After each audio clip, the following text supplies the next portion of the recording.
It's improv. It's improv. It's always improv. Hello, we are here. We are live. Always almost there. HF Pod, Great Beyond, to Goose tour recap. Very, very excited to be back for the second one after another awesome show last night in Lowell. We've got a few people who were there, a couple people who were not. We've got special guest Tamara down there with Joey.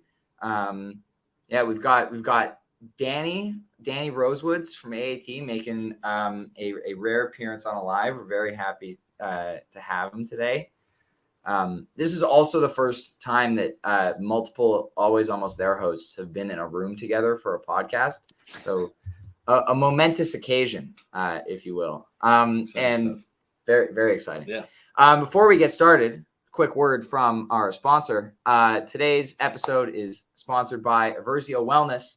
Eversio functional mushrooms are here to help right now, whether you are gearing up for a show, going to sleep afterwards, or recovering and restoring the day after. With a wide range of health benefits, Eversio mushrooms help you make the most out of the moment through the ancient healing properties in their highly potent fruiting bodies.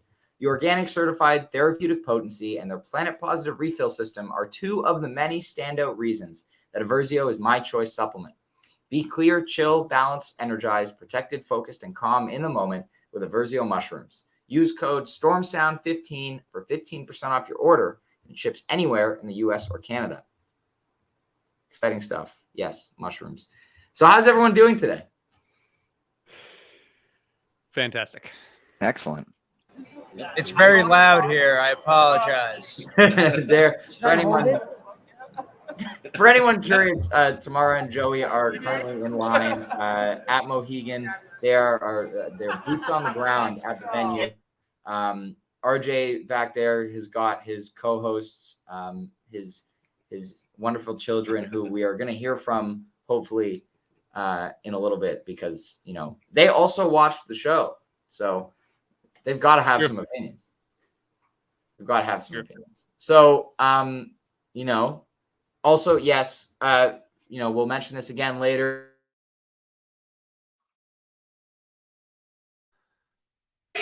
And we're live.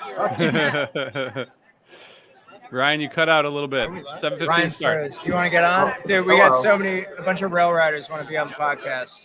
That's the microphone Wi-Fi for you. Well, okay. Let's start talking about last night.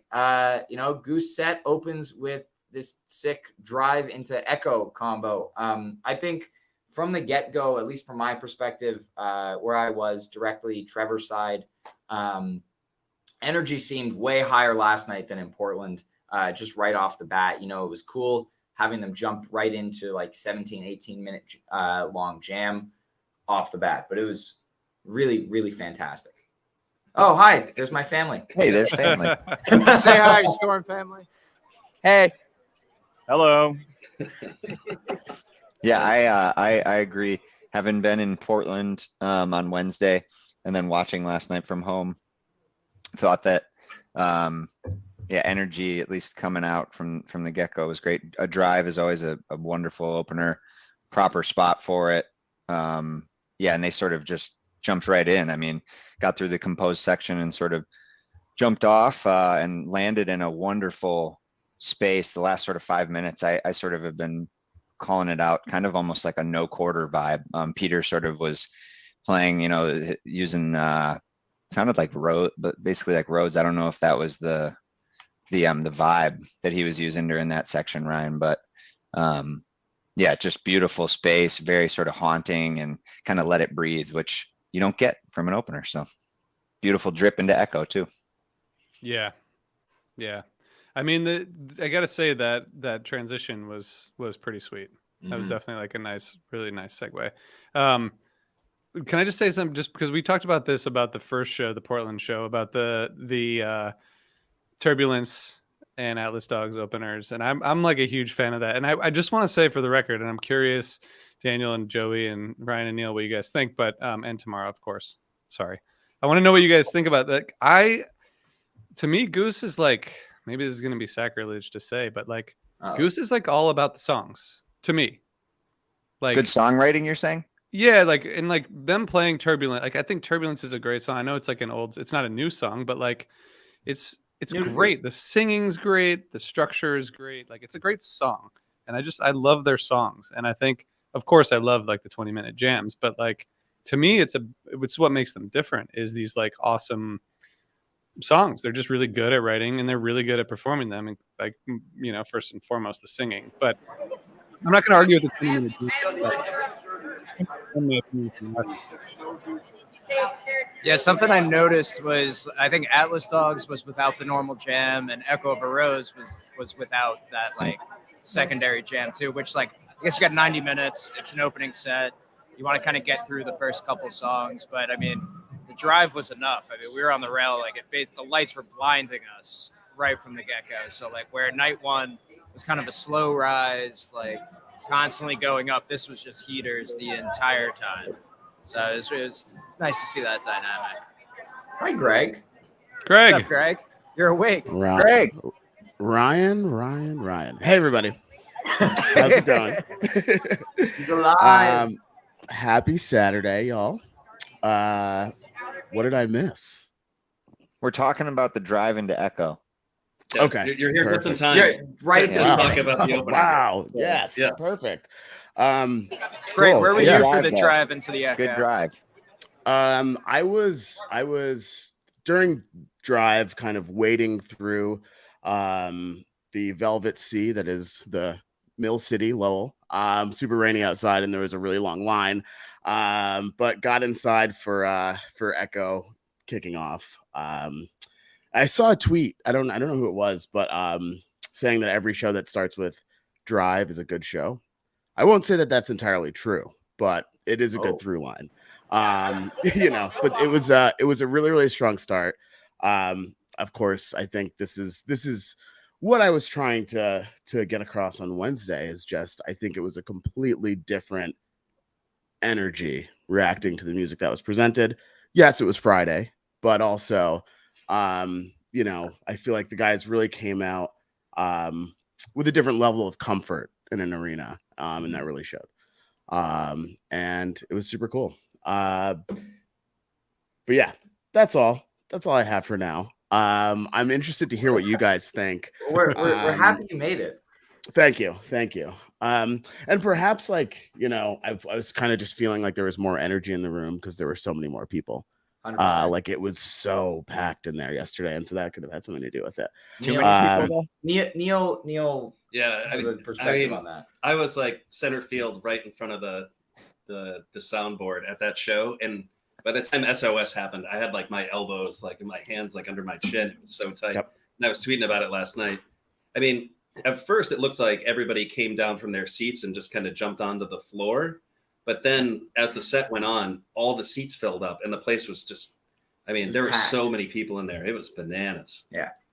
A lot of amazing energy though. And they really picked songs, I think, that played to that kind of energy last night. After the Echo just firing up that Rockdale, and Rockdale doing what it does best, which is like, I think it was around 12 minutes, but just builds to peak after peak after peak. Amazing. Crowd was loving it as well. And then SOS, I think, maybe caught some people by surprise on just like how much it blew up towards the end, especially some unsuspecting, Trey or Fish fans who aren't as familiar. But, that ending, euphoric jam section of Dawn just absolutely killed last night. But really, really amazing song selection. Yeah, I don't know if you guys talked about it on the night one stream, but SOS was on the set list for night one. It was skipped.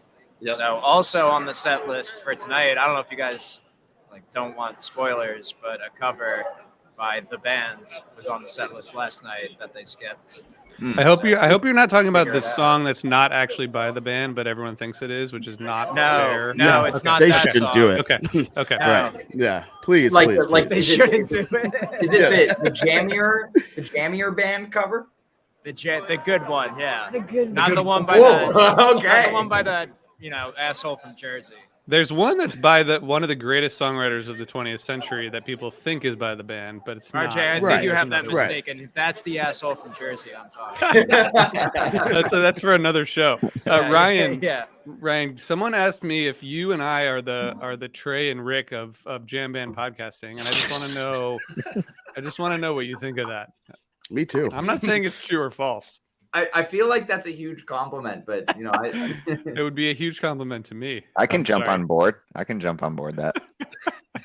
It's a diversion. I appreciate whoever said that. Thank you. You That's guys, a hasty take. I I'm know never it gonna is. let Ryan forget that, by the way. That's gonna be right on every podcast from here to the end of time. Can I say something though, just about this? Watching this.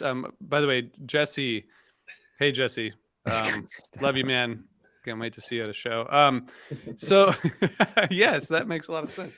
I feel like Greg, I don't know, Greg and Joey, like what your take is, but I feel like Rick has this like command of the stage this year that like, you guys have been seeing them a lot longer than I have, but I feel like even in 2019, he was a little more not like reluctant to shine or be the center. I just feel like he's like grown into this comfortable place of being like fully like when they're on stage, not in the sit-ins, but just during the Goose sets, like he's really like become a powerful presence on stage, like to the point where it's really like notable to me. I don't know if you guys agree with that. Maybe it's always been that way to you guys, but I'm just curious if you have a take on that.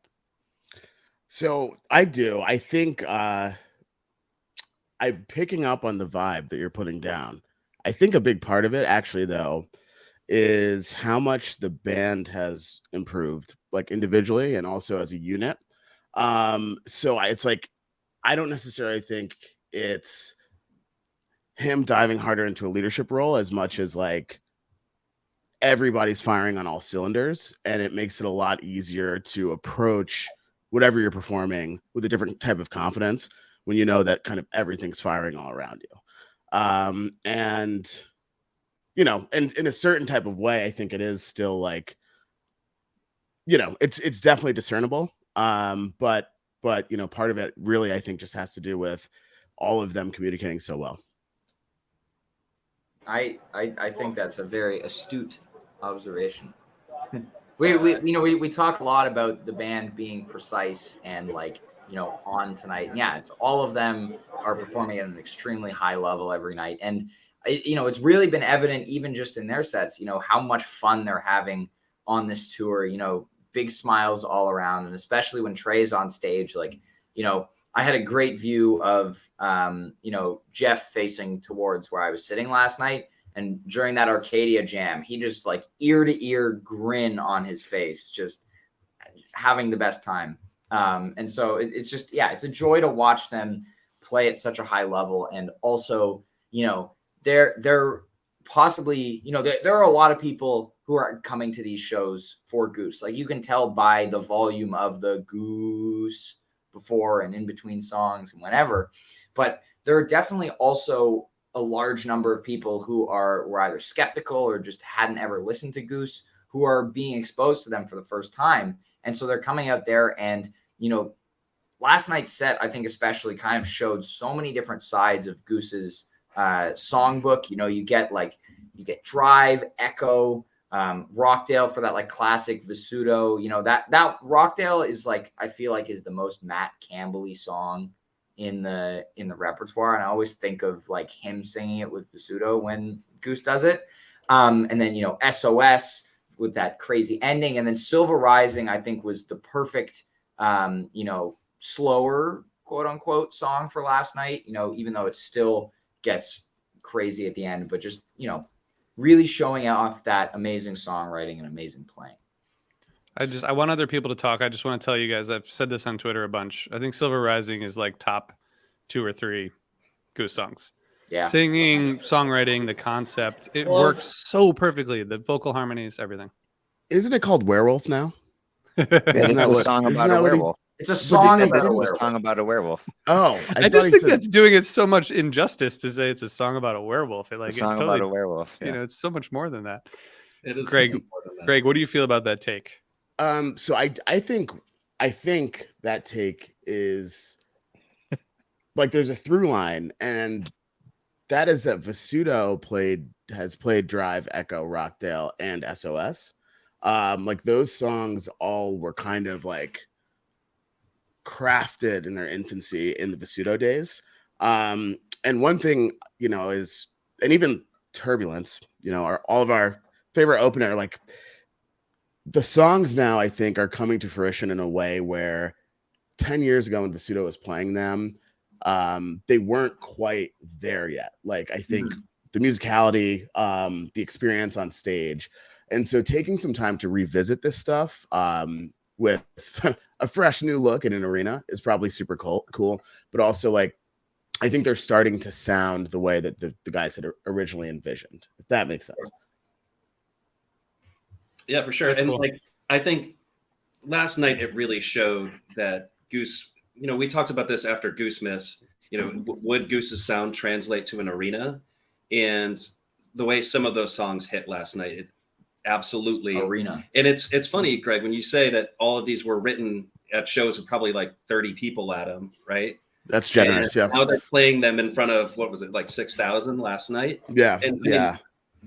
SOS was built for that kind of arena. 100%. So well. Yeah, Rockdale as well. Like, Yeah. those two tunes with the way they peak.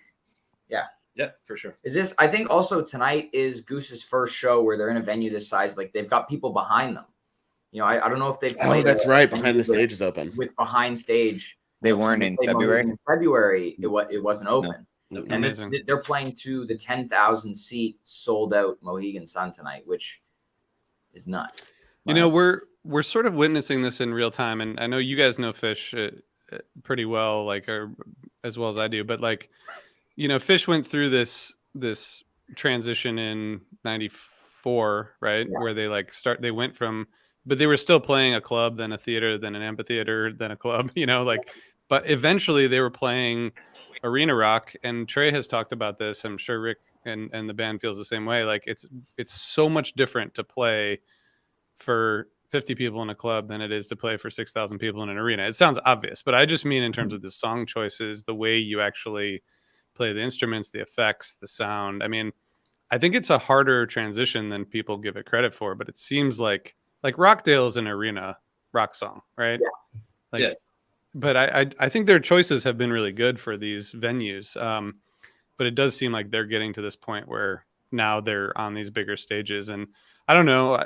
I don't know how much they're thinking about that, but it does seem like it's a big part of kind of decision-making about how you play. Would you guys rather play a show in front of 50 people who know you the best on earth and can be judgmental, or 6,000 people that you don't know at all? Well, it's like, do you have that competitive nature of like, maybe these people aren't the biggest enemy, but like, I'm going to get them by the end of this. Yeah. So I don't know. It depends. It's like the challenge. That's how Trey was always. It was like, we're going to get these people on board. Yeah. And if not, they're coming along for the journey anyway. It's Yeah, interesting. we're gonna piss in their ears and they're gonna like it. Yeah. Yeah. Right. What's the Entertainment Weekly. Hate us. I think the set list though as a whole, like last night was just, if you just top to bottom, I sort of was raving about it. I mean, song choice, Yeah. a little drive into Echo had like certain different feels, sort of given some different genres. Rockdale a little more blues heavy. I think that Trey and Rick have really sort of, jumped on together. The Wisteria Lane in particular had like sort of a Allman Brothers kind of guitar trading feel, and Yeah. so I think that was cool. And then obviously SOS is just like we said, an arena song. It's giving that was a good taste of a lot of different big Goose songs, obviously finishing with Lane and Arcadia. But Silver Rising is like a chance, like we were saying. It is. I agree. It's a chance to shine. It's slow, vocal harmonies. Rick really stands out and has a moment where he's singing to a room full of people, Yeah. and he's got the voice for it. That's for sure. He's got the looks for it, as we know. We'll talk about that a little later. Some people eyeing him up maybe, but Yeah, your point about Trey and Rick just sounding so good together during that sit-in. After last night, I think I'm now looking for that In Memory of Elizabeth Reed cover before the end. seriously, dude, it literally. I was basically, listening. Trey and Rick could just go and front the Allman Brothers now, and Dude, so almonds. J-Rad covered Elizabeth Reed last night in Philly. So, Oh, wow. you know, maybe that's happening. Joey, go ahead. Yeah, when Rick was playing with Graham for the Phil Esch session, I kept thinking back to the Allman Brothers because they were doing this like overlapping trading solos that made it seem like they were trying to do that like Derek Warren thing. But I think, you know, it's difficult when it's the first time playing with somebody. So obviously there were some missteps, but there's sometimes they nailed it. That Wisteria was like just one of them did a little riff, the other one was right on top of it with the harmony. They kind of kept that theme throughout like the collaborative songs last night. Yeah. It kept falling back to those kind of, you know, those harmonies way- and like Allman Brothers sounding Yeah. type thing. Yeah. It's so Yeah, natural the way they like traded off and then like naturally kind of came together for certain things. It like brought tears to my eye. I mean, it's easy for my eyes to tear up at a concert, but it was really like, and just seeing Rick kind of like smile and like, you know, just be so much more animated and then watching the rest of the band watch Rick and Trey. It was really, it was just, but yeah, that constant theme, like that Allman Brothers-y. I think both jams kind of at different points, like when Rick sat in with, am I losing? Yeah, he did. Yeah. And then when I'm so like present, it's like the least I don't remember the setlist unless I looked at it. But in both collaborations, again, like that theme and such different songs, but that theme kept kind of. Yeah, coming back.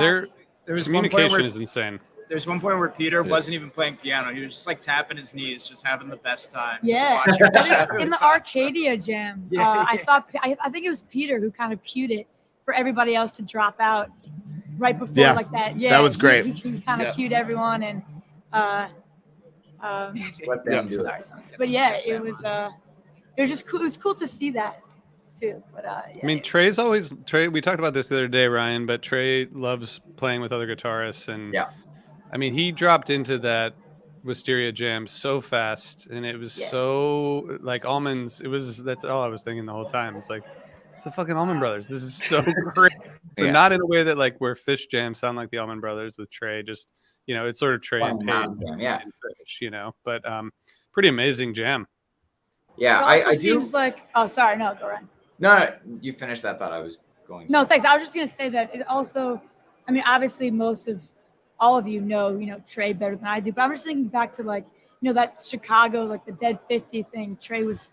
I mean, I guess it's subjective, but I thought a lot more reserved and just like being Trey and like so respectful. And I almost wanted to be like play, come on, and I mean that was just my kind of perception. It was so beautiful, but I think it seems like Rick and Trey are really kind of respectfully and naturally just pushing each other and like go for it. And it seems like neither of them are really like they're not stepping on each other's toes, but neither of them are also holding back at all.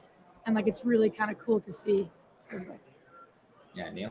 Yeah, one thing that I think I've noticed over these last two shows that I think is like sonically different than what happened at Radio City is that Rick's tone, and maybe this is just me, maybe it's in the boards, maybe it's in his rig, but his tone has beefed up to kind of match just how like thick Trey's tone is. I mean, I can't really think of a better adjective for it than that. Earthy. But yeah, like I think at Radio City, Rick sounded like a little bit thin with Trey, and it didn't sound nearly as good as it's sounding now.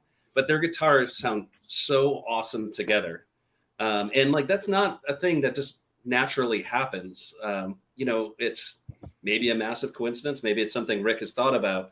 But now when they're playing those twin lead things together, it just, I don't want to do the It's peanut butter and spot. chocolate analogy, but I mean. Holy shit! It really is. It's incredible. But the communication is just. I mean, the level of communication between them is just insane to watch. I mean, Yeah. And I just want to say one thing real quick. I just watching the webcast. If you watch when Trey sits in with Goose, he's not ever looking at Rick's hands. He's just staring at Rick the whole time, and that's happened to me a couple times, not on stage, but like in conversations with Trey. And when he stares at you, it's intense, 'cause he's like, he really is focusing on what's going on. And then when they sit in with Tab, they're sort of like watching what's happening musically. And I just think it's interesting because Trey's sort of like just running shit with his eyes. You know what I mean? And it's clear that he's like just so locked in. It doesn't matter what notes or chords they're playing. He's just watching people's faces. And it's It's intense, but like really fucking crazy to watch. Yeah. Yeah. If I can quote Bruce, yes, it's probably because Rick's jawline looks like he was chiseled from a limestone quarry. I thought that was you know. about death. I understand Same. eye contact is great, but I think the jaw is sending back some vibes that are really allowing them to harmonize on guitar. Do you think Trey is falling in love? I mean, After You Strange hear the Design way last those- night, yeah. I mean, Strange Design definitely. I'm working seems on a like press serenade. release. I don't know. It didn't seem like they were playing it for the audience. Like they were looking at each other. right? I was just Love is sitting in there the air. watching it. I was like, oh my god, this is so 100%. insane. And I just want to put out into the universe because Neil reminded me. I want them like, please, just like maybe trade guitars for a song. That would be really cool. Like, I'm sure Rick's gotten a bit of Languedoc time at soundcheck. that's it. I want to see like how he would play it. I don't know. And also Trey playing Rick's guitar, how that would sound. Yeah, I think it's also tone is in the fingers, so it would still sound very much like Trey and Rick. But yeah, I would love to see Rick playing the Languedoc. Before we go to talk about the tab set, can we have a brief interlude where we go to the children correspondence there behind RJ? Do we have any opinions about the Goose set or the tab set? Anything about last night's show that want to be shared from any of them? Tell us what you thought about that concert we watched earlier today. Which one? the first one, the long Memorable. one. Remember when Trey was playing with that other guy? He's still writing up his recap. Okay. Thank you. Well, that was great. Now we Did we talk about Wisteria? Wisteria or Arcadia? Oh, Allman Kinda- Brothers, bro. Yeah, Arcadia. I mean, that was a lot better than the Arcadia at Radio City. Yeah, it's what Okay. Greg. Well, actually, all you guys who were there, like, or who were It was watching, better. I agree. do you think that the improv has improved from night one to night two? I mean, can you see evolution in terms of how they're playing, totally. or do you think it? Greg, go ahead. Totally. Yeah, 100%. I mean, I think it's just one, probably just having a little bit more time to rehearse because there was a lot less rehearsal than people think for this tour. But then also, after night one, I think they have such a feel for the direction that they're going, and it's the jaw, like I said. But like, really, it's over time. By show 5, I can only imagine that these bands will stay together forever. Yeah. Love is Just in the air. not separate. Yeah. So I don't know. I think actually night one, in terms of pure improv, actually had the better jam in that All I Need. I think last night, at least for me, it felt like a lot of just guitar solos and kind of like this back and forth kind of like ribbon thing, which is a very different thing than improvisation. And I was thinking to myself a couple times, like, this is cool, like this twin lead thing that they're doing and this kind of dogfight thing that's going on. But I was also wondering when somebody would kind of step back and maybe play rhythm guitar for a bit and then allow somebody to explore a theme and then maybe pick up on it. Because that did happen in All I Need in Portland, but it didn't feel like it happened at all last night. Yeah. So I'm curious to see what happens going forward in terms of, where their comfort zones become, because they're still feeling each other out as musicians. And I think they are playing together a bunch. Ryan and I ran into Marta Getty before we recorded today, and she was saying like they have been playing together like a lot every day. Yeah. Yeah. So, I mean, yeah, the more comfortable they get with each other as musicians, I think we might see more of that like actual improvisation, right? Because there are just two categories there. Like, there's guitar solos, and then there's, making Type 2 completely jamming. like type 2 jamming, which Yeah. I think there will be some, and I'm psyched about it. Yeah, I definitely agree with you there, Neil. It also felt like there was a different intention last night in the sit-in. In Portland, it felt like, like, hey, we're going to bring Trey on stage and we're going to jam this out for 20 minutes, making a statement here. Last night, it felt like they were like, okay, we're just going to get up here and we're going to just, shred, and it's going to be awesome. And I think that kind of reflected the energy of the room last night too. I think that's exactly what the right move was, given the energy of the room last night. Though I do hope, tonight and over the rest of the tour, we do see more of that, deeper improvisational side. I think based on the strength of that All I Need, and as they get more comfortable with each other, there are going to be some incredible jams as the tour goes on, you know, depending on the song selection, whether they're going to repeat, like, are we going to see, you know, in a couple more shows, like in Moon, are they going to do All I Need again? Or are we going to see that no repeats through 8 shows? So, you know, I'm excited to see that as well. It's also interesting to note, if I'm not mistaken, we're 2 shows in and they have played 0 songs from Dripfield. Yes. But, you know, have we gone 2 shows, you know, since maybe the spring without seeing any songs from the album? Like, Probably not. That's especially like, you know, Born and Hunger Site has been getting so much play recently. I don't And, think you could. you know, are we gonna see that again? Or are they gonna come heavily into rotation, or are we gonna see, you know, them focusing on other areas of the catalog? So Yeah, Ryan, why are you asking us? That's your job to know.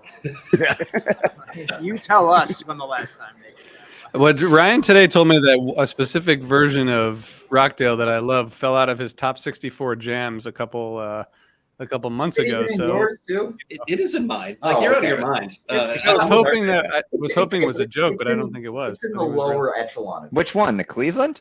No, the Nashville. Nashville Rockdale. Oh yeah. It's, They've it's all- the, they've- the perfect example of the song, in my opinion. So I'm with you, RJ. We can gang up on Ryan on the internet. And by the way, Get everybody, you know, tell just us to the point I made earlier about being about the songs, like my kids will sing Fish songs, like especially the ones that Tom wrote that have, like, you know, great hooks and whatnot, but they will walk around and say, going down to the Rockdale, Yeah. we're gonna lay it all down for you. They'll do Listen. that all the time. Do you want to sing Rockdale for them or not? How does it go?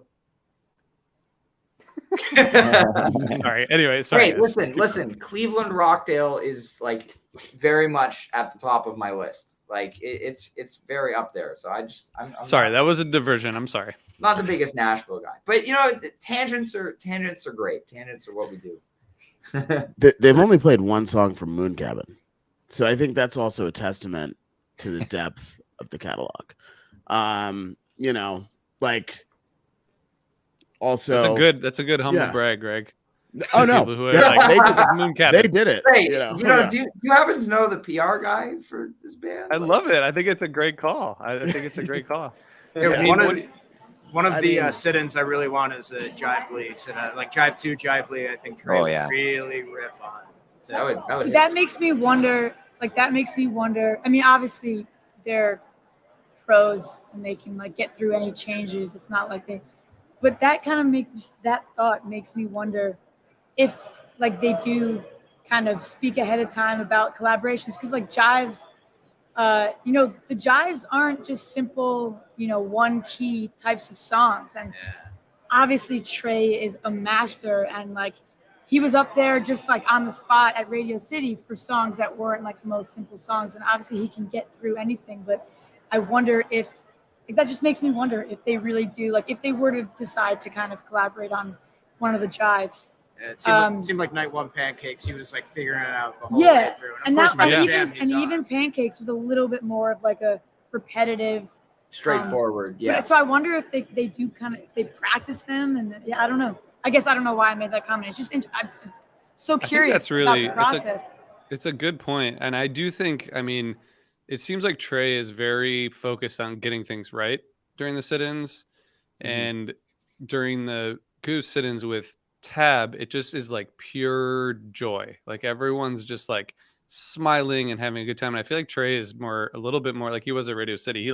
He wants to get it right, and he wants to play the songs in the right way. And he's staring at Rick, like trying to figure out what to do next. And I feel like the Tab, it's interesting. The sit-ins seem totally different to me. The one is like, let's be focused on the music and go deep. And then the Tab stuff is just like, let's everyone have a blast and just be super happy. I also think something that may play into that or not, I don't know, is the fact that, you know, like a lot of like the band members are Fish fans. And so they already know a lot of these songs so well. And like, Right. Peter's been practicing that Page Wolfman's Yeah. part like forever. Exactly. or like and I handed it to Liz and Rick gets the Yeah, that was great.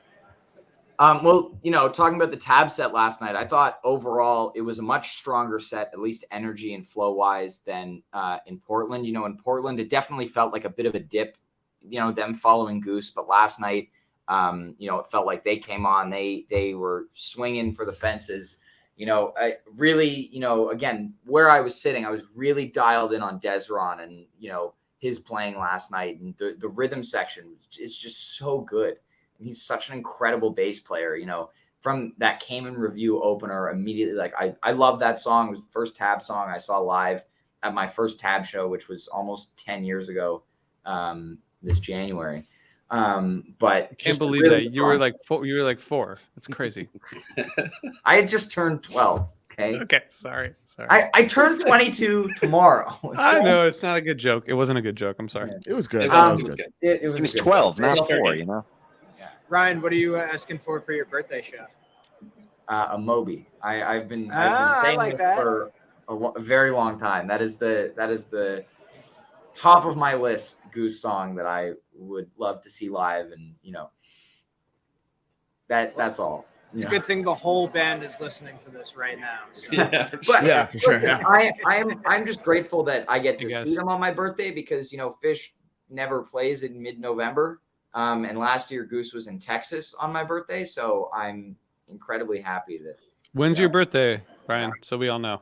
tomorrow. Tomorrow. Shit. All right. Yeah, So we mine's got Tom- Monday. If anyone cares. Monday. So we got Tom's birthday's today. We Yeah. got Ryan happy tomorrow. birthday. Joey Monday. Yeah, I Looks didn't like- want to say it in front of your parents, Ryan, but we're Valentine's Day babies. That's what it is. There's a million mid-November birthdays. 9 months ago was Valentine's Day. Tom's wife's birthday is the same day. So they're both 11-12. And I think Yeah. that's probably the case for them. Absolutely. Love is in the air, like we're love- saying. Love is in the air. What, Greg, what do you think is next in terms of the Trey sit-in? And do you think they're going to mix it up? My wife was asking me that today when we were watching the stream from last night. She's like, is it going to be just Trey every night? And I'm like, I don't think so. But what's your take? I think they're gonna mix it up. I mean, they're definitely gonna mix it up. There It's was a like tweet from Jeff last night where he said he was very excited to play sax with James today. So, Yep. I mean, I think they're definitely gonna mix it up. It's this limited amount of time. These songs are complicated. There are a lot of changes, and I think when they do mix it up, they really want to do it the right way. And one thing I can say too is like, I think that there's a lot of integrity and not showing up and having the Tab horns and Rick play any songs thus far that they played during the Phil and Friends run. It's like, because I feel like they did some awesome stuff together, but like to kind of step away from that and really focus on this, I think the intentionality and learning material is there. And so I don't know. I mean, I don't know anything that's going to happen. I barely know I feel like we've heard any that of these before. guys. I think but it would be, we'd be kidding ourselves if we're not queuing up for a hot tea or an arrow with the horn section. I mean, like, Right. Seems like kinda- it. That's exactly what I was I doing. mean, Cool tea. yeah, And it gets exactly. tighter. And You I do a love lot that more. style. That's like, I love the slowed, tea style that Dripfield had. Yeah, there we go. So I think there's going to be there's got to be some horn tracks coming in.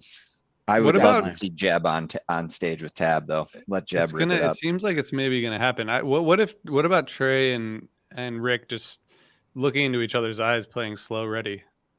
Do you think? Like I think this- Peter would have something to say. Or Yeah, They're going to play people would Waste melt. together. Wait, aren't wait, they? wait. Are they going to play What? Waste together? if It's they just do so slow ready acoustic. together, Could happen. does Trey get an auto-tune pedal? He should. It's a modulator. I saw someone say- It's someone not say answering the question, Greg. It's not Hard Taboo's, tune, they're called. Taboo's tour until Trey's on the modulator. Until we get Trey on the modulator. Also, just in terms of Rick and Trey looking each other in the eyes, someone mentioned that they haven't played. I guess this is irrelevant because it's just my opinion, but someone mentioned that they haven't played any Dripfield songs yet. I can only imagine just like the collaboration being on like a ballad, like Born, and kind of like that Bliss Jam song, something like that, or like I could just. Yeah, I guess that's it. But I would love just like a ballad. I'm a sucker for soft songs. So When to the- see both of them- 726. Yeah. Ooh. Somebody There you said go. that last night. Yeah. But when they whipped out the acoustic guitars, RJ, I was thinking about the live podcast they did with you, where they covered a couple Fish songs and that Birds of a Feather.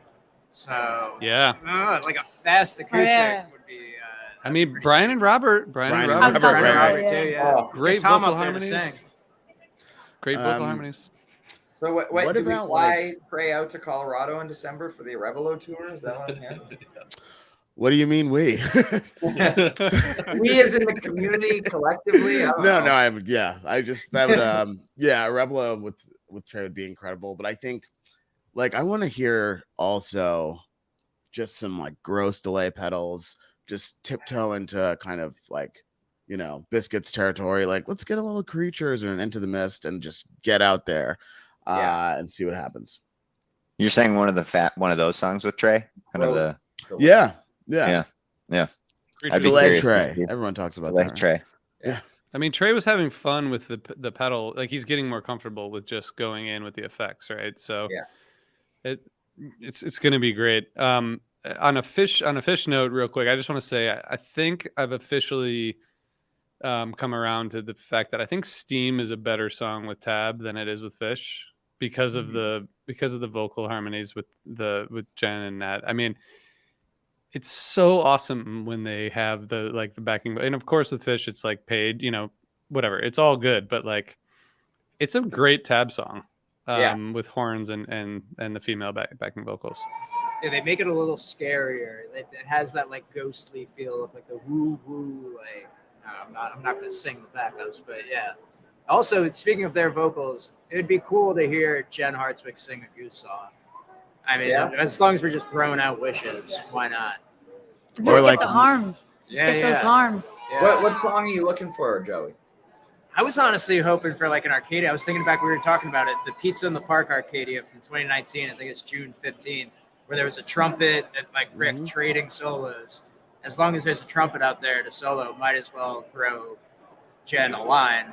You know, maybe get Natalie out there, do another line, whatever. But yeah, I don't know any of the songs. I mean, In Your Eyes or Slow Ready, like they did at the Greek with Lucius. Yeah. How about Mais Que Nada with Natalie singing in Portuguese? Ooh, Yes, Natalie. there we yeah, go. what a call. Natalie. He's an ideas guy here. I'm hoping for a 1977 at some point. So I can't believe I know they're all watching, both bands, the whole band. They're But crowded they're around one gathered laptop. we're going. Right. How We're did like, we not think of The this? phone. How I'm do we looking. know? Yeah, I'm looking at the schedule right now, and I can guarantee you they We are talk just about this all the time. We know they were watching last night because I said I'd really like to see a Wisteria with Trey.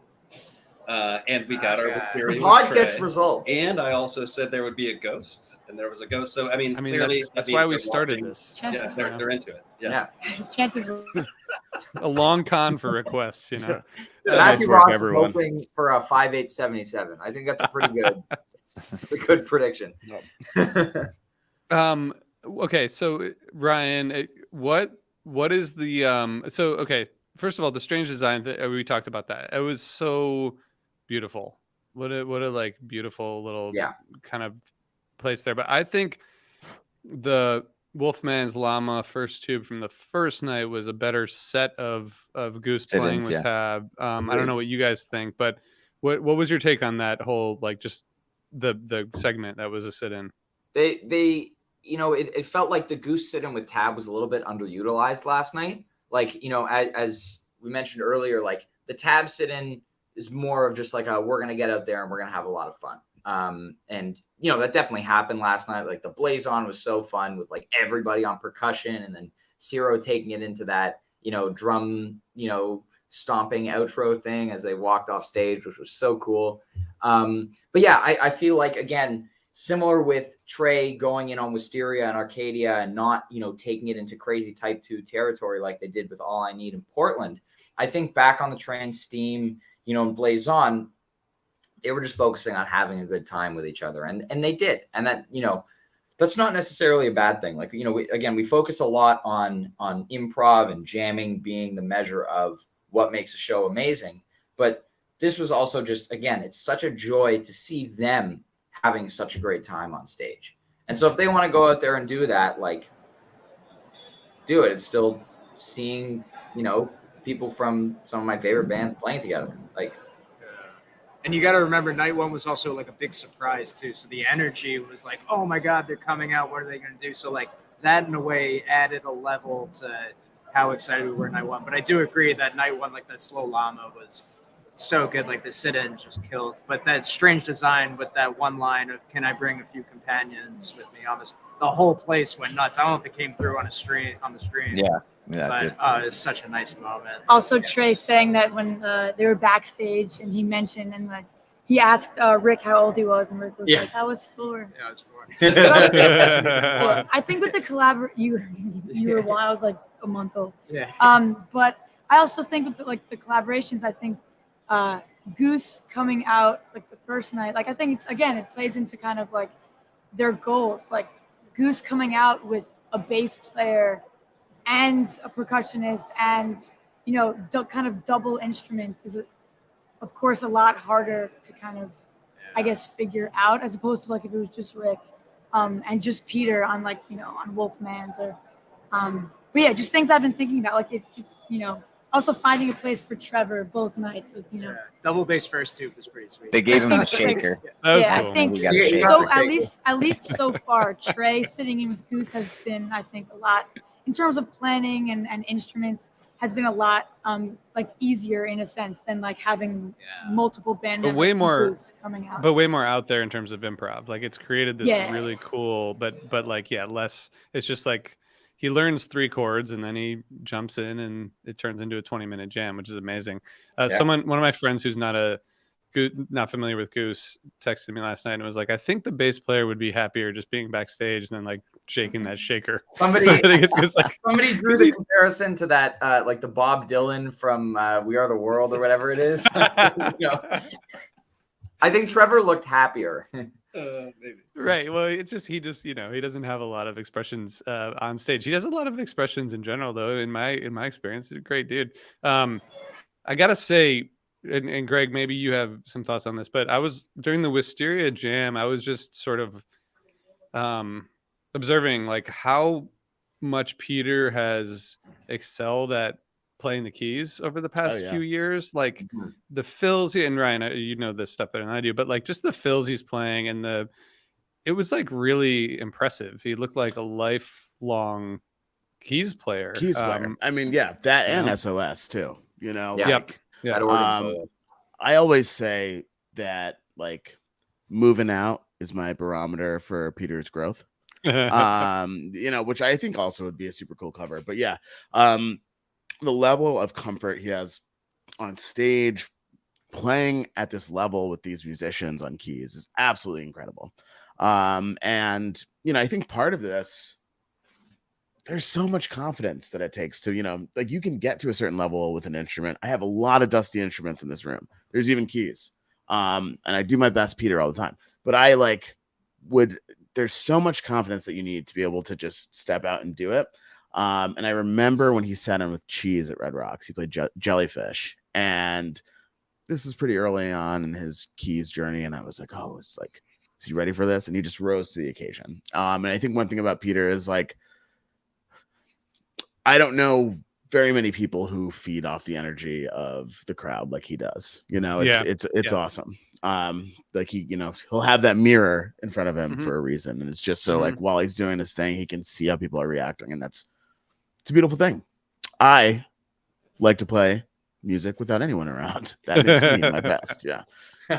Ryan, also, sorry. Go ahead, Tamara. No, I'm so sorry. I was just gonna say kind of like off just in terms of like obviously I'm still relatively a young Goose fan comparatively, so I can't speak as much to the growth. I mean, there's been growth since I've been a fan, but in terms of just confidence, I remember I had a lesson. I was lucky enough to have a lesson with Peter once during like quarantine when they were doing those, and it was more it was less musical. I mean, I guess like technical. It was more kind of just mindset, and I was talking to him about kind of just his thought process going into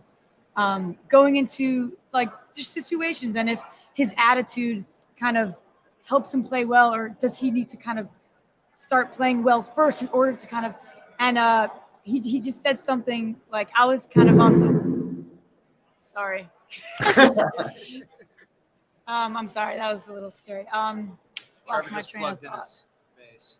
You were talking about how either he has to Oh, start playing yeah, well sorry. or Thank you. it's the energy. So yeah, thank you. I mean, a lot of it I think is natural for him, but he said one thing that just stuck with me, and I use it in life in like all situations, and I think it really speaks to like kind of his attitude. He said, "I honestly don't even know what." I think the context was like, I don't know, just like showing up in a musical, a jam situation where there's any pressure. And he said at one point,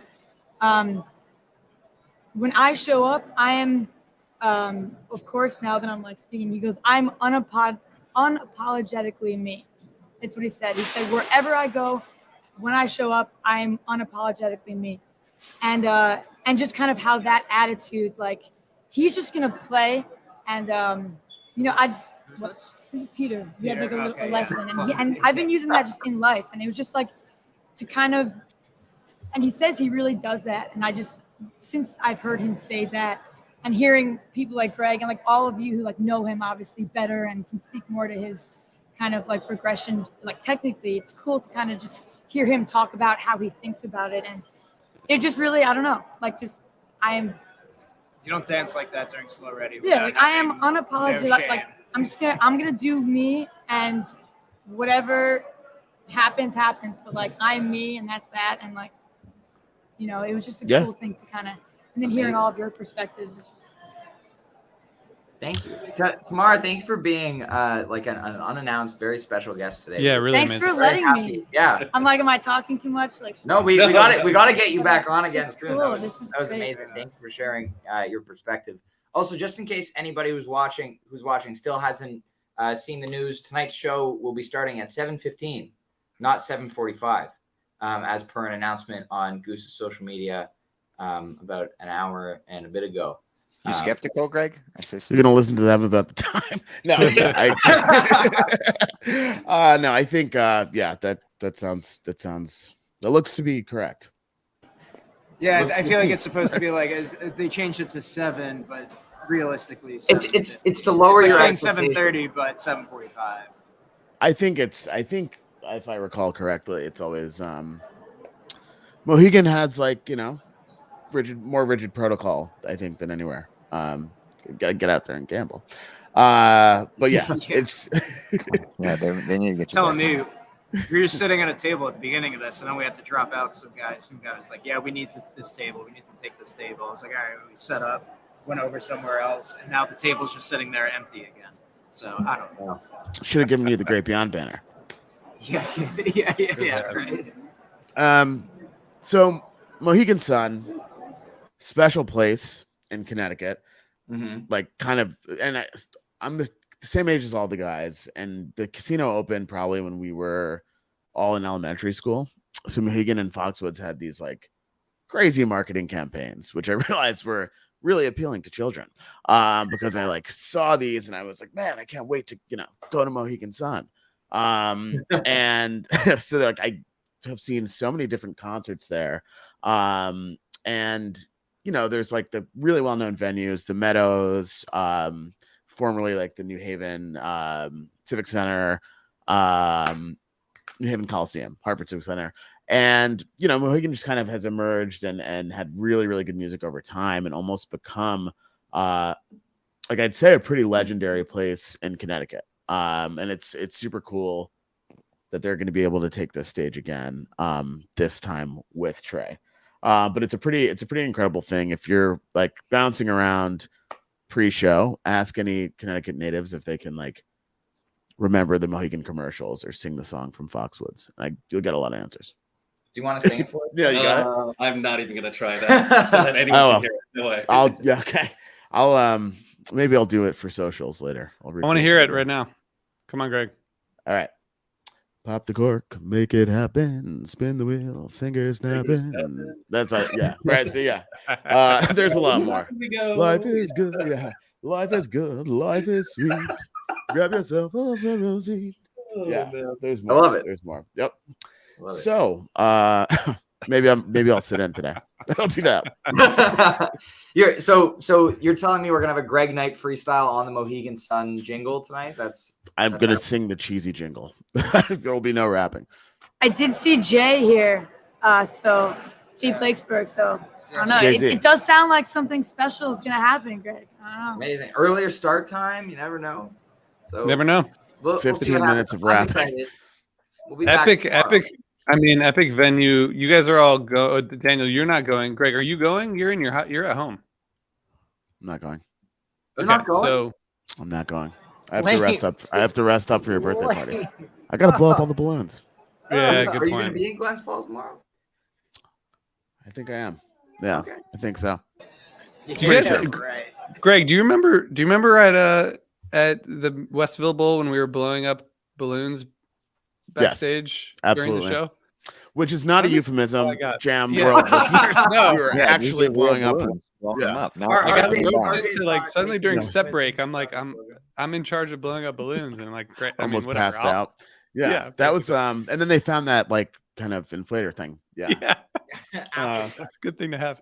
Anyway, So that's why I'm home, because I have a room full of balloons for Ryan tomorrow. Well, thank you. I So appreciate it. Ryan, what else do we need to cover? I think we've covered everything we need to about last night and then some. Some really solid tangents on today's episode, and I hope as the tour goes on, our collective, I feel like we're all kind of very ADHD type podcasters where we just kind of go wherever. So I'm looking forward. I take to, offense to that. It's type 2. Consider It's myself type very 2 disciplined. Type 2 podcasting. Thank you, Right. Greg. I think Yep. you coined that when you were on. We moved through stormy weather, but Been going type 2 the whole time. Yeah. it's by the time we were recapping Reading, it's going to be like a 2.5 hour episode where we're talking Let's about do it. like Let's do it. I can't great. wait. It's I a can't wait to see pleasure. these. Can't It's a wait to see pleasure. these shows. But as Ryan- someone who usually is listening to all of you speak, I will say you guys always make it back. Thank You do. You always make it back. We So- always find the song again. You got to finish Yeah. the song, Exactly. So it's a pleasure as always podcasting with you lovely people. Excited to do it again tomorrow, and then the day after that, and then 6 more times over the next week and a half, which is very exciting. Unbelievable. So It's for going those by of so you- fast. Those of you watching who are there tonight, if you see Neil, myself, Tamara, Joey, say hi. If you are at home, like Greg or Bruce unfortunately, too. Yeah. Bruce, Bruce needs his time to recuperate for sure. Yeah. But yeah, if you guys are at home, enjoy the webcast. We'll see you back here tomorrow. One quick thing too. Sorry, Ryan. Yeah. That was a perfect outro. That was great. Yeah. But You gotta, Conscious Alliance is on tour. yes. This whole tour. Doing art that feeds. So if you donate 20 non-perishable food items or make a suggested cash donation, Mhm. which fluctuates by person, I guess. No, like you get a limited edition tour poster. Oh, yeah. So they're generally outside the main entrance of every venue. I'm not exactly sure where that is. At Tonight. Mohegan, maybe that was the table They that they are- needed. They Joey. do also have a We table. had someone ask us if we were Conscious Alliance. We had to say no. Got it. Okay, so find Joey and give him all your All your cans. canned food. Non-perishables. But seriously, providing meals for families in need. We're going into the holiday season. Very, very important thing. Another thing, Joey doesn't have Instagram. We need more content for our Instagram. So we're running a contest. Prizes involved to get the best picture of Joey on the rail today. Oh, is someone like Jay Blakesberg eligible? I can let him know. I'd be Yeah, That video. If for it, Elephant yeah, I Proof. was just about to say if it's as good as the elephant proof video you took, Greg. it's an amateur photographer contest. Yeah, so yeah, Jay, Who's in charge of the we'll see if prizes? Jay will be a judge. Yeah. Who's in charge of the prizes, Greg? Is it Joey or is it you? Not I. Yeah. Send me a All right, self-addressed well, stamped envelope, and perhaps. Guys, it's gonna be a stick of dumb. after tonight, we're going to be 37.5% of the way through this tour, That's which it crazy. feels like we're almost to the halfway point. And I hope you guys all have a blast. Those of you who are going, I mean, I know you will. It's not really going to be hard, but this is amazing. Oh yeah. Really Oh, amazing. and I totally forgot. Megan, who unfortunately couldn't join us today, will be at the show tonight. So if you see her, say hi. And I think she'll be with us tomorrow to recap. If you can find her, she's one of the top 5 people to see a show with that I've found in my 40 years of show going or so. So just look out for her. Find Megan. All right, nice. All right. Well, everybody, enjoy the show tonight. We'll see you back here tomorrow. All right, Happy